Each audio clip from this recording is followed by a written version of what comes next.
All right, everybody, this is the Fantasy Sports Boss with your Fantasy Football Week 2 quarterback start and sit options. All right, before I go any further, make sure you hit that notification button, hit that subscribe button.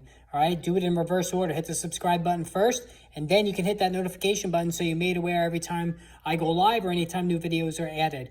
All right, now let's start with the fantasy football quarterbacks I'm going to start. Now, like I said last week, you're going to start your Justin Herberts, your Pat Mahomes, your Lamar Jacksons, and Josh Allen every single week. So I'm not interested in rehashing the obvious calls. Instead, I'm going to give you the quarterbacks that are more borderline options in terms of whether to start them or not, and those who I would sit. Now, those who I would start, I would actually start both Jared Goff and Carson Wentz in their game against each other. The Detroit Lions are playing the Washington Commanders. I think both teams lack on the defensive side of things, and both teams actually showed some really good things offensively in the passing game. Now, Jared Goff, we know he has limitations, but if he gets protection, which he did last week, and he has one of the best offensive lines in football that nobody talks about, that Detroit Lions, the offensive line is the real deal. Goff can carve up a team. We've seen it before when he was with the Rams and he had protection.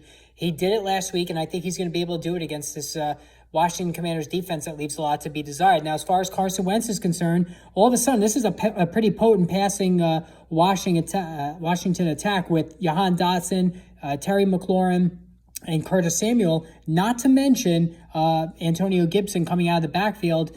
And you have Logan Thomas at tight end, who just made his return from last season's torn ACL. So that's a lot of weapons for Wentz, who threw 4 touchdowns last week. Yes, he threw the 2 picks.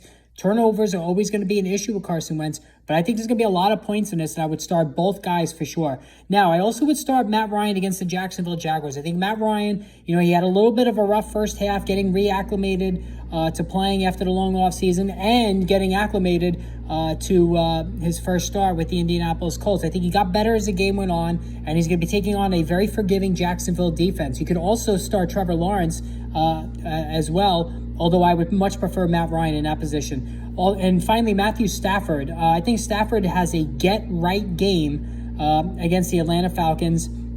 And, you would think, automatically Stafford is an automatic start every week. Well, you know what?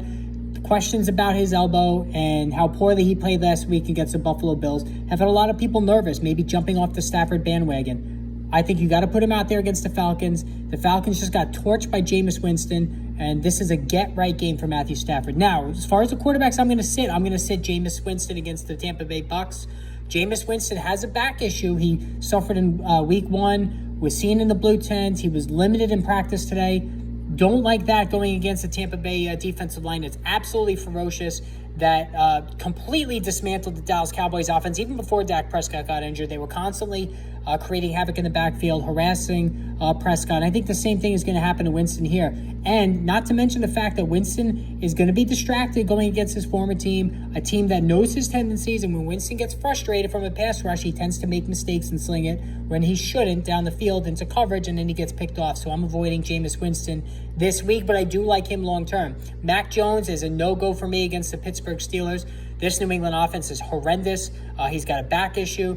The Steelers defense played very well. I understand TJ Watt may not play because of the torn pec. This Pittsburgh defense is still very ferocious. They get after the quarterback. Mac Jones, do not start him under any circumstances. Tua Tagovailoa did some really nice things against the Patriots last week. Had developed a nice chemistry with Tyreek Hill early in the game. Made the throws that he had to make. Didn't get bogged down with any turnovers or sketchy play. But this week, he could be without both of his starting tackles against a very good Baltimore Ravens defense that is revitalized, that can get after the quarterback. And I think Tua is going to have a lot of problems in this game. I'm fading Tua everywhere this week. And finally, Ryan Tannehill is going against that Buffalo Bills defense that humiliated Matthew Stafford last week.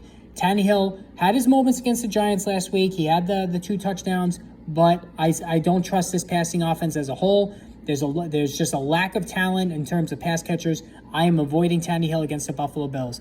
All right, again, hit that subscribe button, hit that notification button. The running back starts and sits, and the wide receivers and tight ends as well will be coming up soon.